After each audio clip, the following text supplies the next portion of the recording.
On the night she vanished, Senator Evelyn Carrington stood beneath polished chandeliers and delivered a speech that felt like momentum. The ballroom was full, the applause sustained, the donors confident. She spoke about reform with calm precision, her voice steady, her posture composed. Nothing about her demeanor suggested retreat or fear.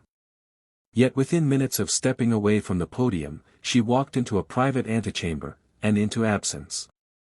When her chief of staff went looking for her, the room was empty, her phone left behind, the balcony doors slightly open. In a building filled with security, witnesses, and cameras, a sitting senator had disappeared without a trace. The antechamber held no sign of struggle. A glass of water remained untouched on the table. The air was still.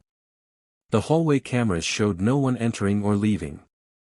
The balcony overlooked a busy city street, yet no one below had seen anything unusual. Detective Rowan Pierce arrived with the quiet focus of someone who had learned not to trust surface impressions. He studied the details others dismissed, the position of the chair, the angle of the door, the silence between statements. Disappearances are rarely clean. This one was precise. Evelyn Carrington had not risen through politics by making friends. She had challenged corporations, criticized party leadership, and pursued investigations others preferred to bury. Among her most powerful adversaries stood the Halcyon Group, an infrastructure consortium with deep contracts and deeper influence. Her latest inquiries had centered on them. Public disagreements had escalated into pointed exchanges. Motive, in cases like this, was not scarce.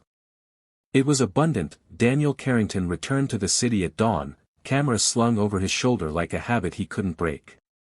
As a photojournalist, he had documented instability in distant nations. Now the instability was personal. His relationship with Evelyn had always balanced admiration and frustration. She believed in institutions.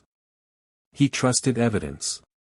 When he stood inside the precinct, listening to investigators describe her disappearance, he felt something unfamiliar, not fear of loss, but fear of manipulation. His sister did not vanish accidentally. Days into the search, an encrypted message arrived. She chose the quiet exit. Attached was a photograph of Evelyn on the balcony earlier that night. The implication unsettled the investigation. Chose exit. Words that suggested intention rather than abduction.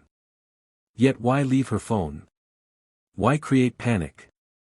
Detective Pierce considered the possibility that disappearance itself was the strategy that in her Senate office. A locked drawer had been opened from within.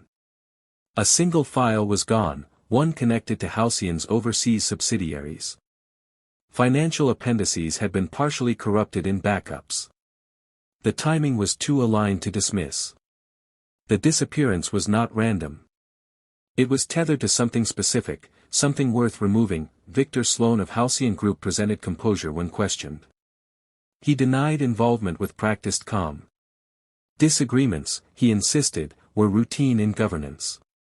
Detective Pierce observed him carefully, but confidence is not confession.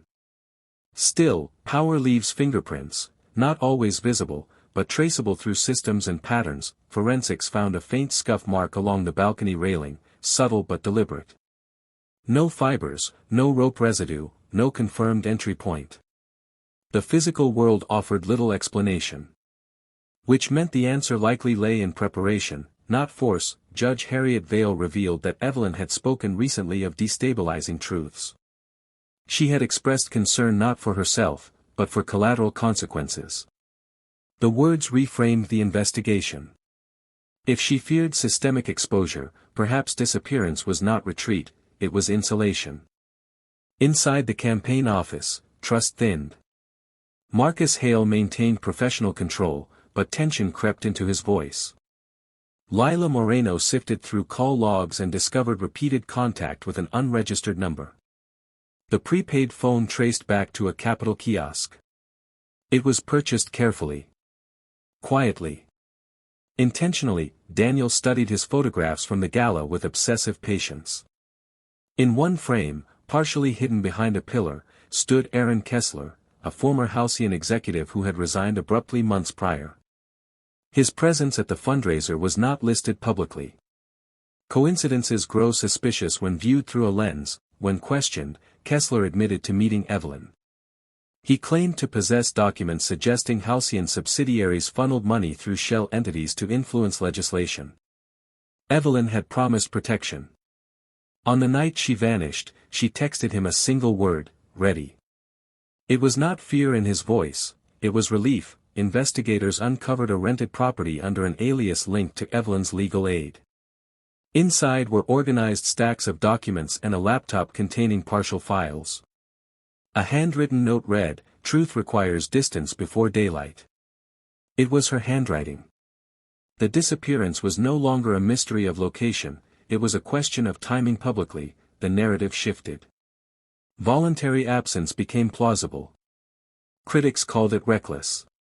Supporters called it strategic. Detective Pierce understood something essential: when power hides, it is often preparing to expose something larger. Weeks later, a recorded message surfaced. Evelyn appeared calm, direct, unwavering. She outlined corruption, systemic influence, and concealed funding pathways. She explained her disappearance as necessary to protect whistleblower testimony and prevent injunctions. She had not vanished to escape scrutiny. She had vanished to control it. Investigations expanded rapidly. Markets reacted. Subpoenas followed. Halcyon's leadership faced inquiry. Alliances shifted overnight. The absence had forced attention. It had created space no press conference could achieve. When Evelyn returned publicly, walking up the Capitol steps, the gesture carried weight. She did not appear triumphant. She appeared resolved. Her composure signaled something simple: disappearance had been a tool, not surrender. Hearings exposed complex networks of shell companies and legislative manipulation. Some careers ended quietly. Others unraveled publicly. The public remained divided, but the structure had shifted. Transparency, once theoretical, had been forced into daylight. That in private moments, Evelyn acknowledged the loneliness of deliberate absence. Daniel admitted his anger had softened into understanding. Power demands sacrifice, but she had chosen one that redirected control rather than relinquishing it. Months later, as reform legislation passed into law, the city felt unchanged on the surface. Buildings stood. Corridors echoed. But something subtle had moved beneath it all. The senator who disappeared had demonstrated that power is not only in visibility, sometimes it lies in calculated absence. She had stepped outside expectation and returned with leverage. And in doing so, she redefined what it means to lead.